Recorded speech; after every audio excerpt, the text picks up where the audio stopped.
Hello there everybody, welcome to Rent Monthly Cashflow Live, episode number 8.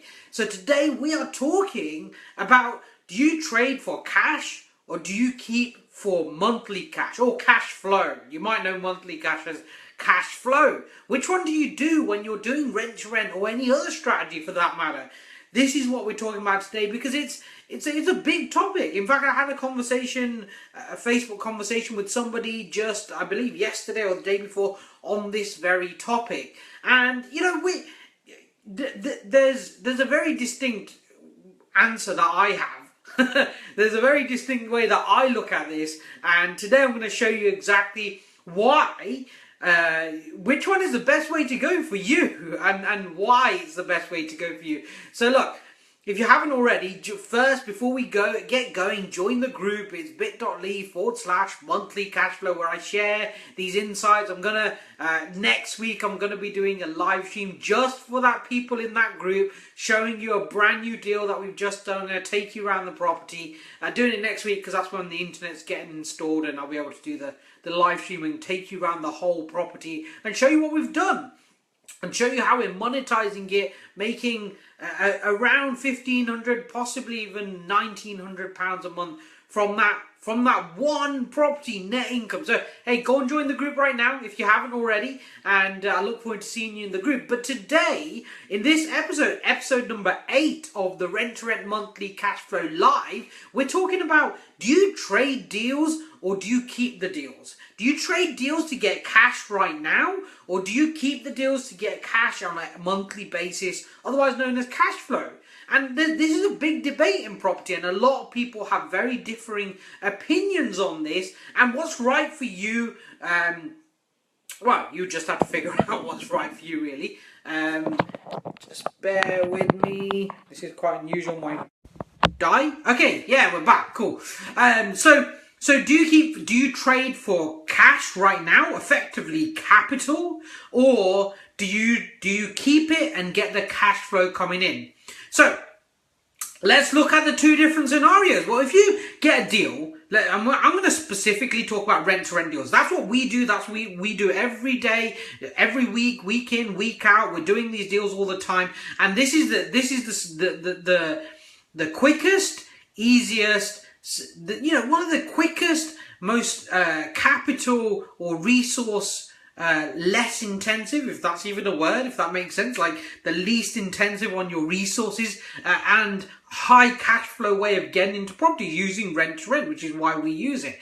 And you see, I started using rent to rent purely because I didn't have any cash. I didn't have any capital to get going, so I had to find a creative way of bringing large amounts of monthly income coming in, so I didn't have to expend my time to go into a job, to build up the capital, to buy a property, to, that's right for some people, but hey, this strategy was right for me, and that's why I'm going to talk about this in the context of rent to rent. Do you trade deals on, or do you keep the deals and get the cash coming in every month?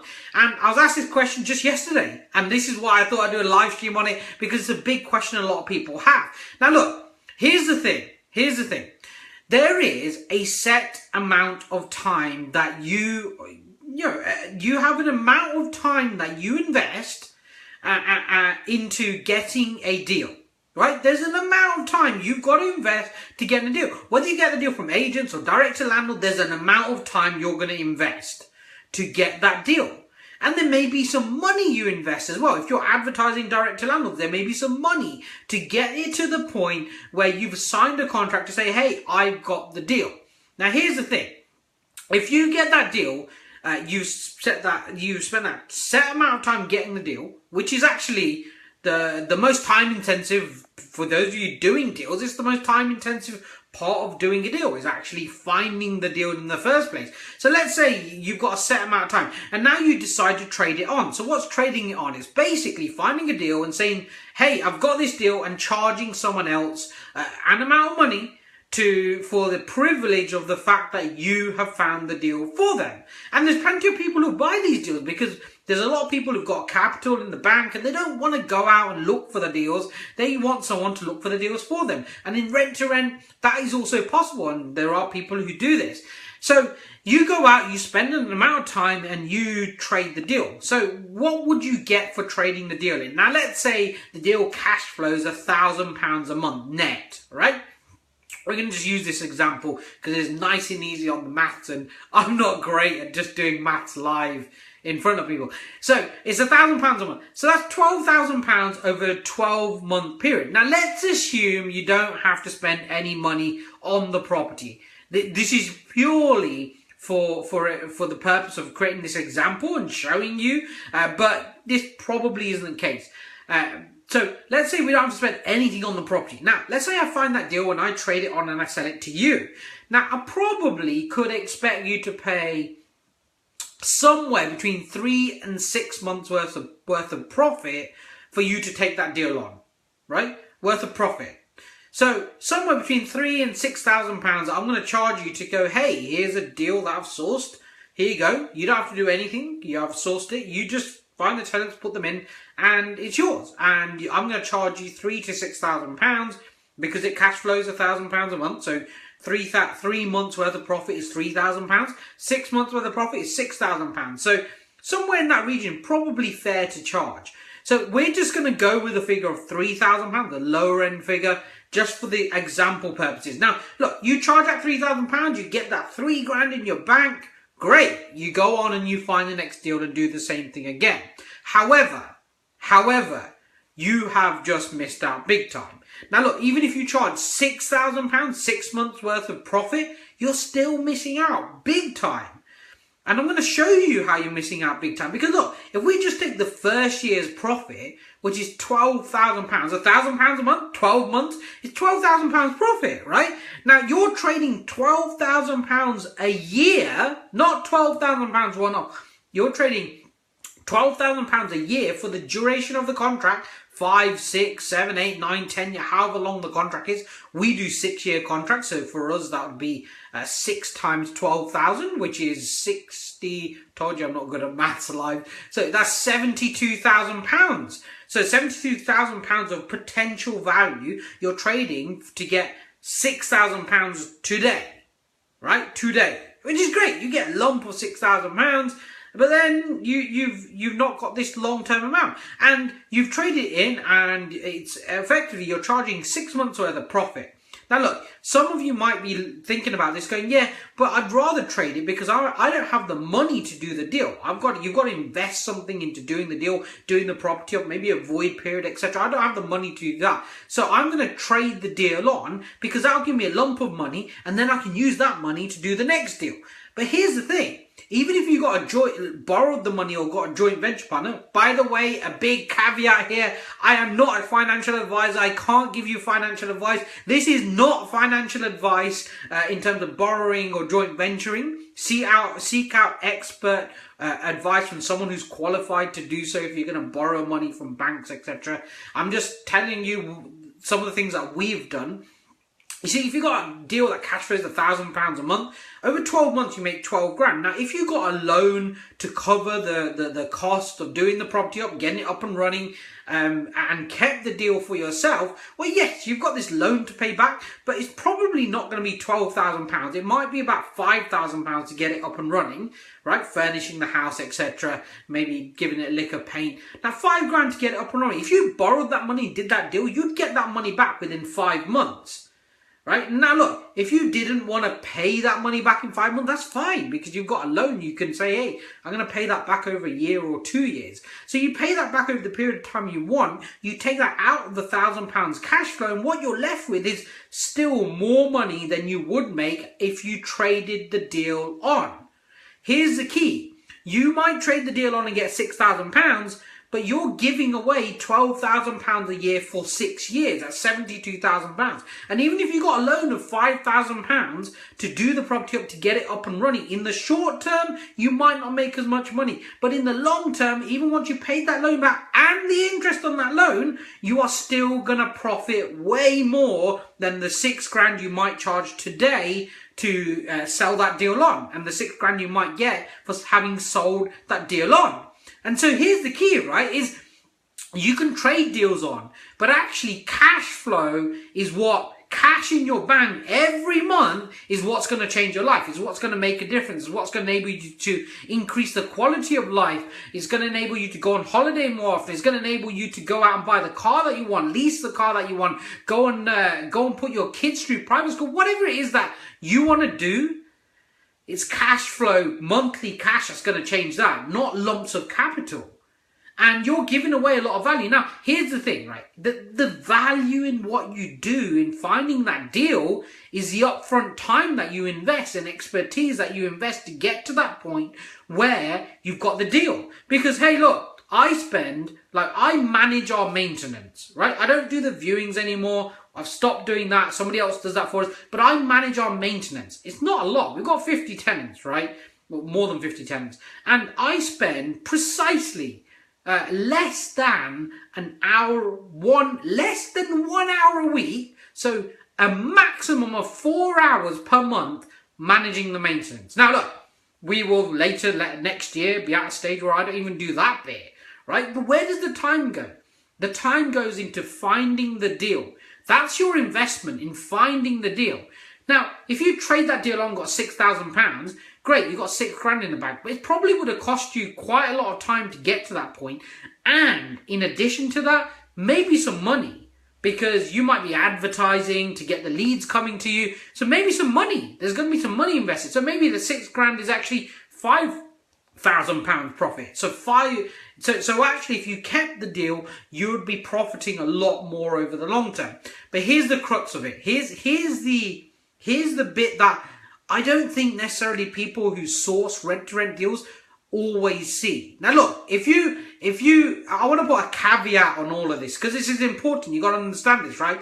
The thing is, if you source a deal that's outside of your area, that makes sense to trade on. So what I'm not saying is keep every single rent-to-rent deal that you have, because I'm a huge believer in making sure you know your area, you grow in your area, your portfolio in your area becomes bigger, and you become an expert in your area. Because by doing that, by becoming an expert in your area, what you're doing is you're getting economies of scale, you're building a team, you've got better quality, you can manage it easier, you can give it to somebody else to manage. There's so many benefits of sticking to one area. It's insane, right? So if you do get a deal outside of your area, fair play. Look, trade it on. It makes sense. I understand. But even then, you might even consider actually joint venturing with somebody instead of purely trading it on. So you keep maybe a smaller chunk of the cash flow, but you still keep some of it for the effort that you put in. And usually that's worth more than trading it on. Now here's the additional bit that most traders don't actually think about. Okay, get your pen and paper out right now and write this down, because this is key. This is something that, you know what, this is almost like a secret. It's not a secret, but it is kind of like a secret, because the truth is that most people don't think about this. Most people, this doesn't even come into their mind when they're sourcing the deal and trading it on. Most people have no awareness of this, right? So here it is. Here's the thing. Write this down, by the way, right? Here's the thing. When you go out and you source a rent-to-rent deal, what you're saying to this landlord is, hey, let's get married, right? You only get married for a set period of time, but you're saying let's get married. Effectively, that's what you're saying. You're saying let's get married for the duration of this contract. That means 5 years, 6 years, 7 years, 10 years, however long you said. But you're saying for this period of time, I want to commit to being married to you, right? And now here's what happens. If you trade that deal on, once you've committed to that 6-year contract, what you're actually doing is you're taking your relationship with that landlord and you're passing it on to the next person. So that's the first thing you're doing. You're passing your relationship on. And in property and doing deals in business, relationships are everything. I highly value every relationship that we have. And that's why we have agents who just bring us deals when we want them. Right? They just bring us deals. There's no questioning what we do each time we do it. They just bring us deals because they know what we do. We know the quality of what we do. They know the consistency of what we do. They know exactly that we're going to deliver on what we say. So they keep bringing us deals. But if you get a deal and then you trade that on, you're giving that relationship you built here to this person over here. So now these two people have a relationship. You're no longer in that relationship, right? With that landlord. Now you may still have a relationship there, but actually the landlord actually has the relationship with the person who's dealing with the property. Now here's the thing that happens, right? Here's the thing that most people don't see. Here's the thing that you want to write down here right now, right?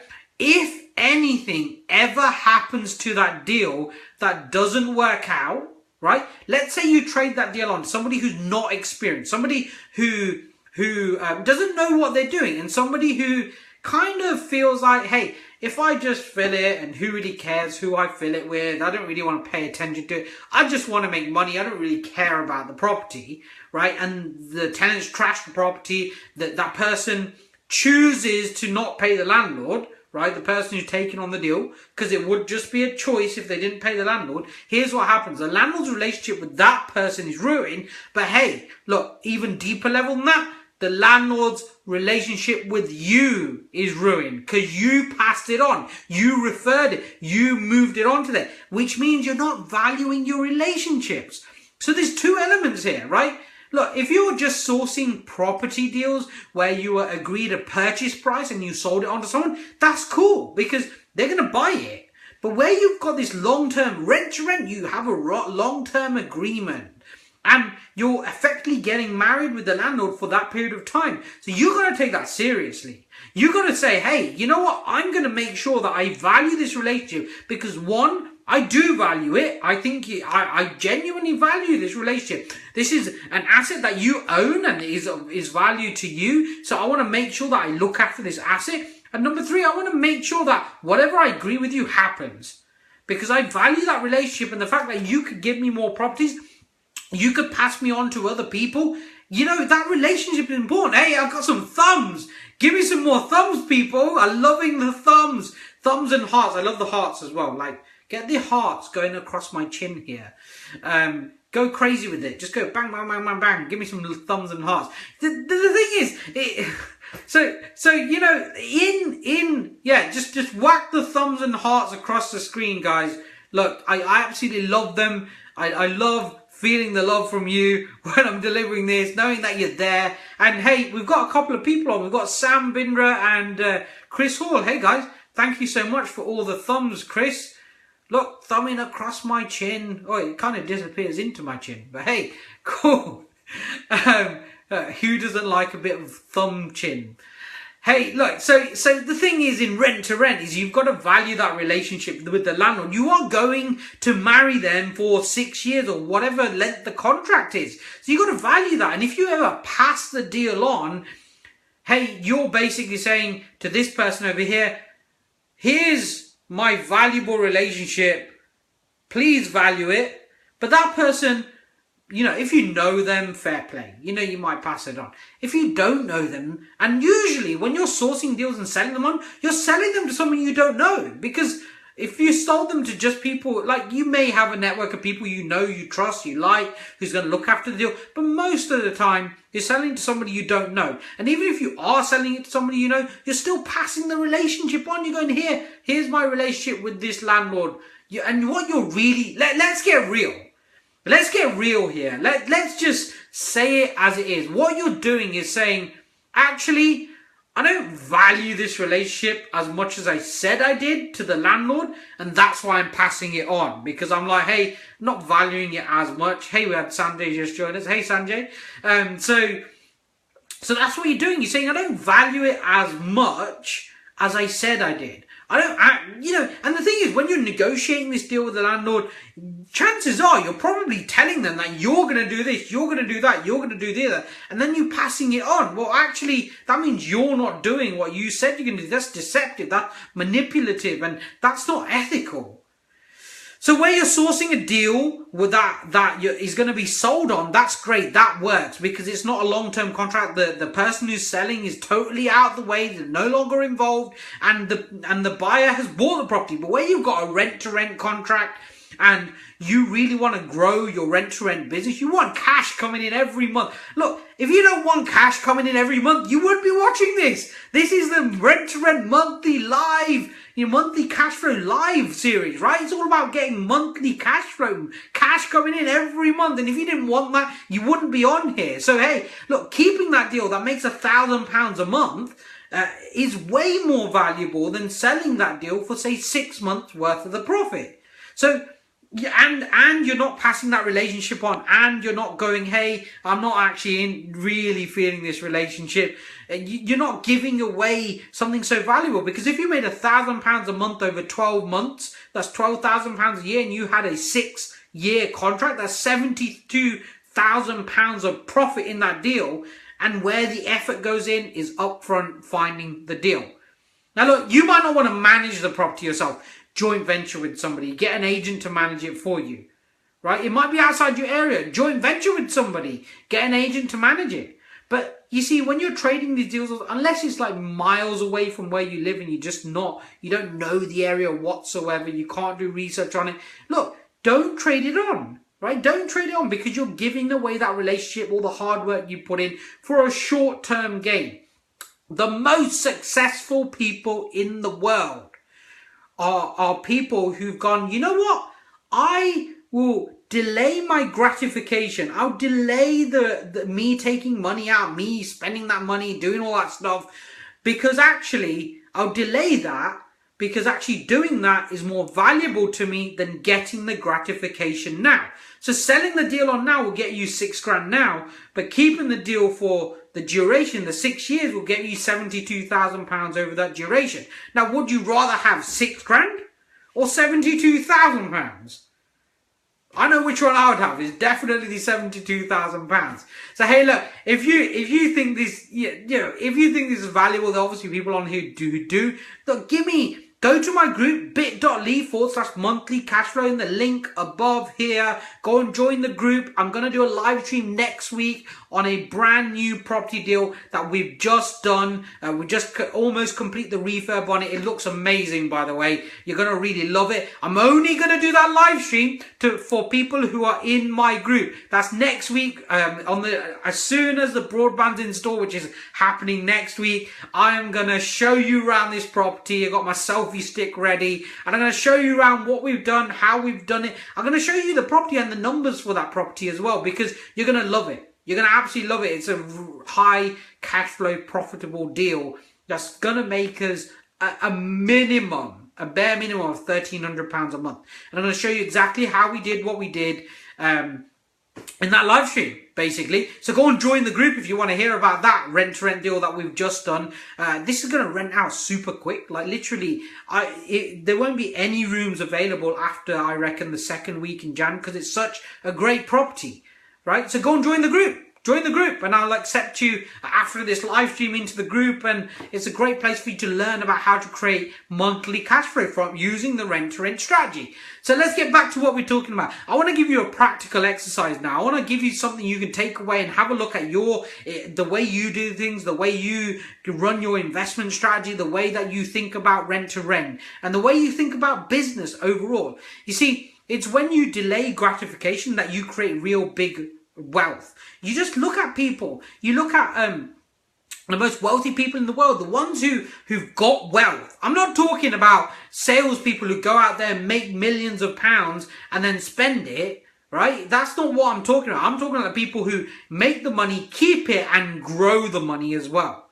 Yeah, people like Warren Buffett, one of the greatest investors that we've seen of our time, and he's still in the top rich list, even though the top 10 rich list, even though he's given away, I think, a third or 2/3 of his wealth. He was the #1 richest guy in the world between him and Bill Gates for a long time. And what he did was delay gratification. In fact, even to today, richest man in the world, and he lives in the same house he's lived for like 40 odd years. He drives the same second-hand hail damaged cars that he buys from the same place as he's always bought them from, and he goes to the same diner down the street and orders the same meal with a can of Coke.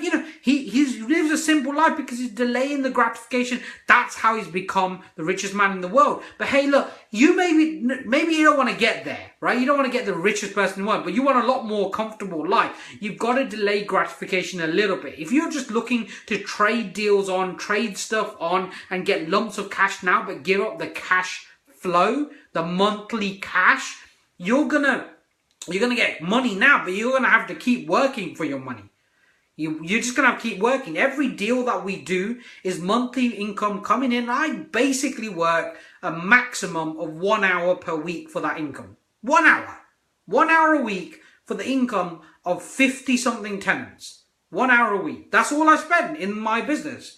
Like, we do spend additional time on our business, systemizing it more so that we can spend less time in it. I mean, 1 hour's not per week. It's not a lot anyway, but we're doing even more so that we can literally get that 1 hour a week to 1 hour a month. That's my aim. I just want to sit down with my accountant once a month and my team, and that's it. Just do one meeting a month and the business just runs. And by the end of next year, we'll be there, where we just need to spend that little bit of time in the day-to-day running of the business will be totally dealt with. So here's a challenge for you. Here's something that I want you to have a look at in your life, in your business, in the way you run things. Get a piece of paper and a pen and write this down, right? What have you done recently? What do you do on a regular basis where you're trading immediate gratification, where you're taking the immediate gratification and not taking the long-term gain? It might be when you're investing, you're trading deals on, right? Instead of keeping them for the long term and getting the cash flow each month coming in. It might be that you work a sales job and you get money coming in and then you just spend it instead of investing it. See, where you're earning income, the first thing you should do is cover your normal costs of living and then invest more to increase your monthly passive income.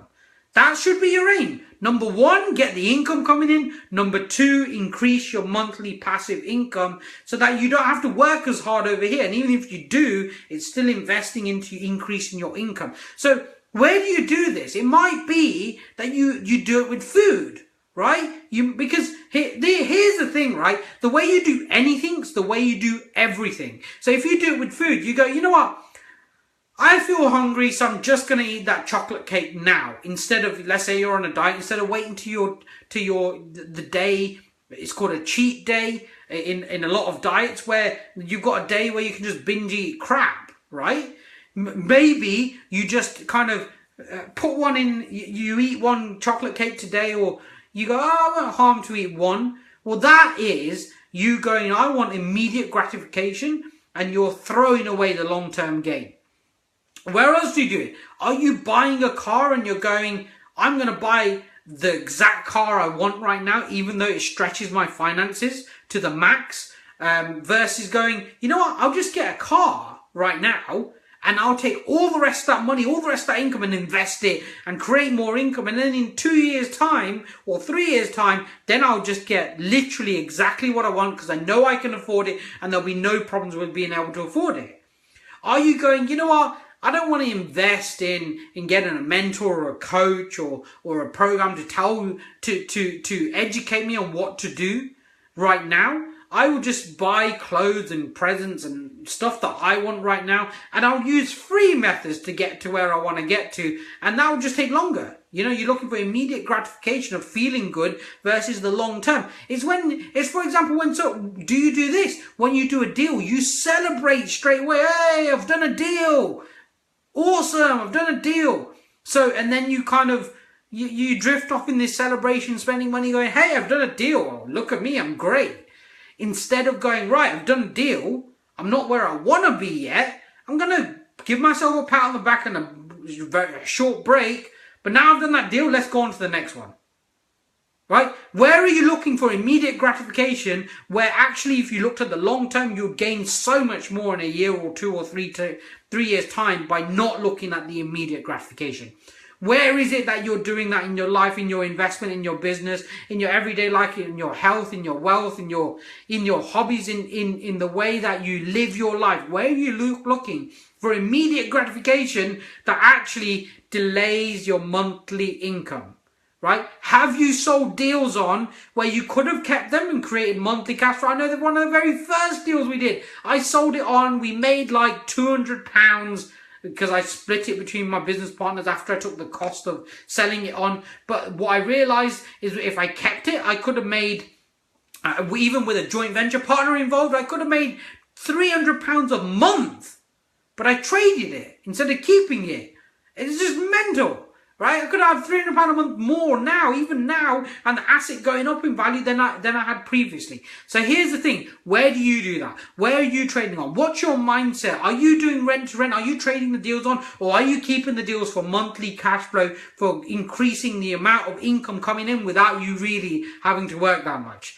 Which one is it for you? Well, have a think about that, write it down, and just to sign off now, hey, look, go and join my group, bit.ly/monthly cash flow. Next week, I am going to be doing a live stream from the brand new rent deal that we've just done that will net right, income. This is money in my pocket. This is profit. This is not rental income. This is actual profit. It's going to make us a minimum of £1,300 a month, more likely £1,500 a month or more. And if you're in that group, I'm going to show you the whole property and what we've done with it, and I'm going to go through the numbers with you. If you're not in that group, you won't get that. But hey, look, go and do it. Even if you're watching this way after next week, you know, the week between Christmas and New Year, still go and join the group, because the video, once I've done the live stream, it will still be in the group. You can still go back and watch it. Hey, this is Divian Mystery signing off now for episode 8 of the Rent to Rent Monthly Cash Flow Live. Have a wonderful Christmas, and I'll see you on episode number 9.